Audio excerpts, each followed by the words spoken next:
ايه يا اخويا، جاهز لدور ال 16؟ خد بالك اننا هنضاعف المجهود لان اللي جاي اصعب من كل اللي فات. ولا يهمني، انا مستعد لاي حاجه. اتمنى اطمن. الشتايم والحسد والاغاني وغض البصر كل ده حليت مشكلته، وكده الدور التمهيدي بقى في جيبي والحمد لله. تمام. طب وبالنسبه لدور ال 32، الكذب والغيبه والنميمه وشهاده الزور، مش هتصدق برضه ده بقى في جيبي. كله تمام يعني. طب عشان ما نضيعش وقت بينا ندخل على مهام دور ال 16. الكلام على ايه؟ الكلام عن اركان الاسلام واركان الايمان. هو ايه ده؟ ما هو اي عيل في ثالثه ابتدائي عارفه. ما هو البديهي اننا كلنا عارفينه، بس اننا نعمل بيهم ده اللي هنتكلم فيه النهارده.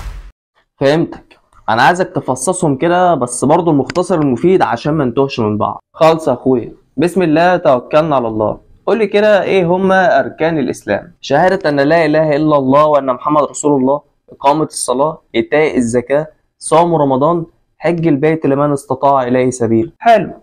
نبدأ بالشهادتين. جملة لا إله إلا الله أسهل حاجة على لساننا، لكن إننا نتيقن معناها ونعمل بيها هو ده الصعب.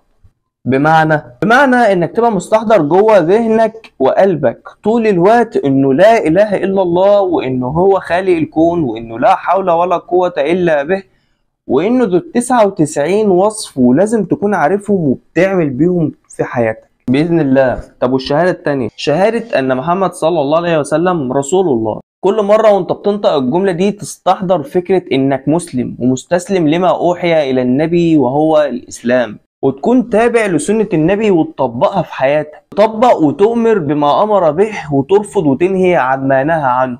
وأساسي يكون في معلومك إن الرسول صاحب الدين الحق، وهو الدين الوحيد اللي ربنا هيقبل عمل من يعمل به. بسم الله الرحمن الرحيم. ومن يبتغ غير الإسلام دينا فلن يقبل منه وهو في الآخرة من الخاسرين. أشهد أن لا إله إلا الله وأن محمد رسول الله. يلا على تاني ركن، إقامة الصلاة. الصلاة عماد الدين. قال رسول الله صلى الله عليه وسلم: رأس الأمر الإسلام، وعموده الصلاة، وذروة سنامه الجهاد. الصلاة فرض على كل بني آدم مسلم بالغ وعاقل، و5 مرات في اليوم. تبقى خايب لو بتفوت فرض واحد منهم. تخيل فكرة انك تقابل ربنا وكمان 5 مرات في اليوم. ترمي الدنيا ورا ظهرك وتروح تفضفض في سجودك وتدعي بكل اللي تتمناه، وكمان ذنبك يتغفر وتلاقيك في راحة نفسية ووشك ينور، وتلاقي ربنا محبب فيه خلقه. نيتك تبقى منورة، وكمان آخرتك بإذن الله تكون منورة. حافظ على ال5 صلوات في أوقاتهم، وخد عهد من الله إنه مش هيعذبك يوم القيامة. وحط في معلومك إن أول حاجة هتتسأل عنها هي الصلاة. فخلي عندك يقين إن هي أهم حاجة في حياتك. مهما كنت بتعمل ذنوب، اوعى تبعد عن الصلاة أو تسمح لأي حاجة تلهيك عن فرض واحد. بص يا اسطى، أنا أصرحك، أنا أوقات بحس بكسل من ناحية الصلاة. مش عارف بقى ده شيطاني ولا نفس الأمارة بالسوء. بس على العموم أنا المرة دي واخرها تحدي. هكون محافظ على صلواتي وخاشع فيها كمان، وده لازم عشان أعدي من دور ال 16 وعشان أفوز بالفردوس الأعلى إن شاء الله. كويس والله يا أخي، طمنتنا عليك. يلا على تالت ركن. الزكاة. الحمد لله دي أنا تمام فيها. كل سنة بطلع زكاة الفطر، وبدعي ربنا يكرم عشان أطلع زكاة المال. يا رب يا اخويا. الزكاة ليها كذا اثر ايجابي على المسلم، منها ان هي هتطهرك من البخل، وكمان هتطهر كتابك من الخطايا. بسم الله الرحمن الرحيم. خذ من أموالهم صدقة تطهرهم وتزكيهم بها وصل عليهم إن صلاتك سكن لهم والله سميع عليم. ألم يعلموا أن الله هو يقبل التوبة عن عباده ويأخذ الصدقات وأن الله هو التواب الرحيم. الحمد لله على نعمة الإسلام، وإن في تكفير للذنوب في أشكال كتير. يعني كده تمام. ندخل في رابع ركن. صوم رمضان.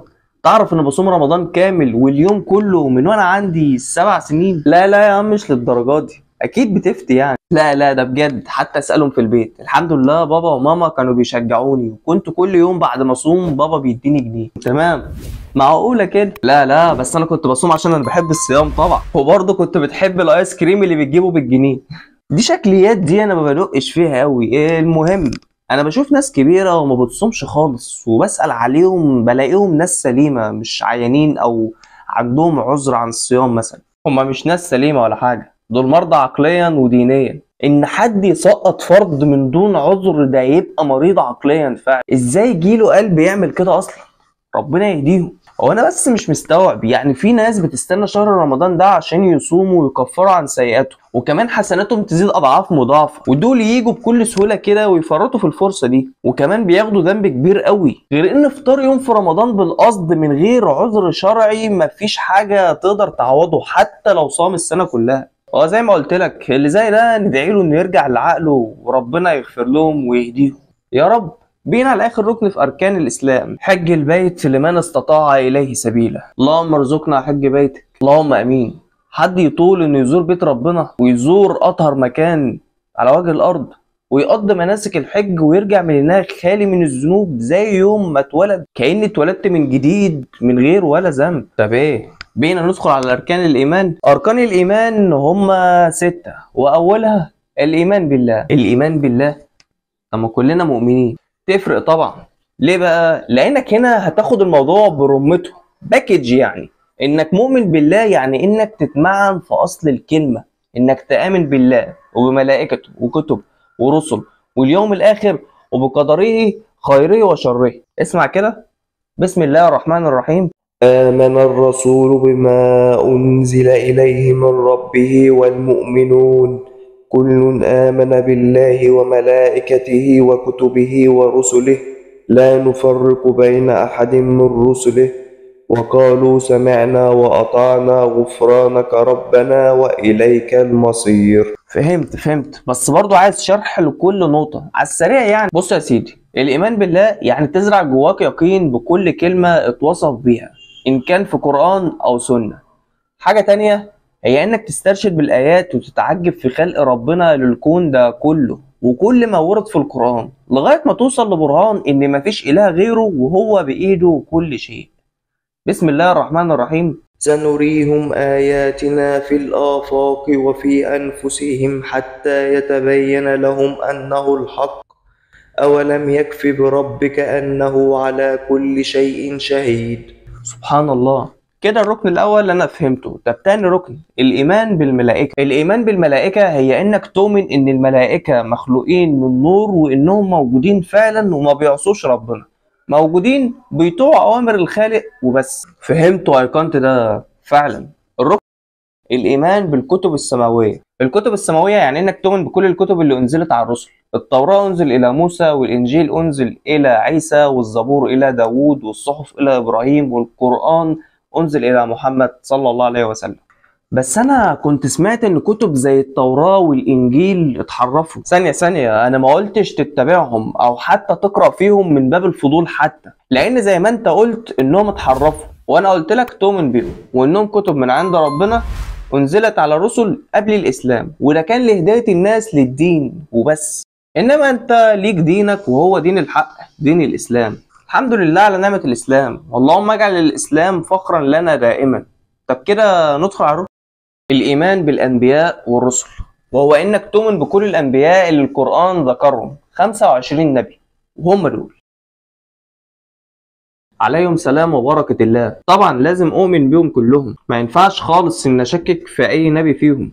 طبعا ربنا قارن اللي هيكفر بأي نبي كده هو كفر بكل الأنبياء. بس ركز معايا، إنك تؤمن بأنهم نبيين شيء وإنك تتبع عقيدتهم ده شيء تاني، وده موضوع يطول شرحه لأن في تحريفات كتير حصلت في الكتب زي ما قلنا دلوقتي، وعشان كده ربنا أنزل القرآن وجعل سيدنا محمد خاتم الأنبياء وإن الدين الحق هو الإسلام. فإيه؟ ركز كده وما تتوهش مني. مركز معاك والله يا عم، ده حتى لسه في ركنين اولهم الايمان باليوم الاخر. ايوه، اليوم الاخر طبعا ده شيء في علم الغيب، لكن احنا لازم نؤمن باللي قاله الرسول عن اليوم الاخر من بعد الموت، من اول فتنة القبر وعذابه ونعيمه، من بعدها البعث والحشر والصحف والحساب والميزان والحوض والصراط والشفاعة والجنة والنار. كل ده يكون في الحسبان ونكون مؤمنين بيه. ونعم بالله. اخر ركن يلا قبل ما انام منك. لا فوالي كده، ده من اهم الاركان لاننا بنتعرض للاختبار ده كل يوم. مش انت قصدك ان الايمان بالقدر خيره وشره؟ اه بالظبط، معناها كبير لكن محتواها كل شيء في الدنيا مخلوق بقدر، يعني ما ينفعش يتغير اي حاجه في اي شيء ربنا خلقه، ده صنع الخالق ما فيهوش اقتراح لتعديل. بسم الله الرحمن الرحيم. وخلق كل شيء فقدره تقديرا. قصدك يعني تقول ان كل شيء اتخلق بقدرة وحسبة ربنا من قبل الوجود اصلا، كل ده متقدر له، واننا كبني ادمين متقدر لينا كل حاجة من خير وشر. اه طبعا، وكمان عايز انبهك لحاجة، هي انك تكون راضي طول الوقت، رب الخير لا يأتي الا بالخير. وبس لو لسه مكمل معايا لغاية هنا، يا ريت تكتب لي كومنت بالصلاة على النبي، وليك مني كل التقدير والاحترام، وشكرا على دعمكم ليا يا حبايبي. لايك، كومنت، ويا ريت تفعل زر الجرس عشان اول ما ننزل جديد يوصل. ما تنسوش اخواتنا من الدعاء بالصبر والنصر. اشوفكم على خير الفيديو الجاي، والسلام عليكم ورحمة الله وبركاته.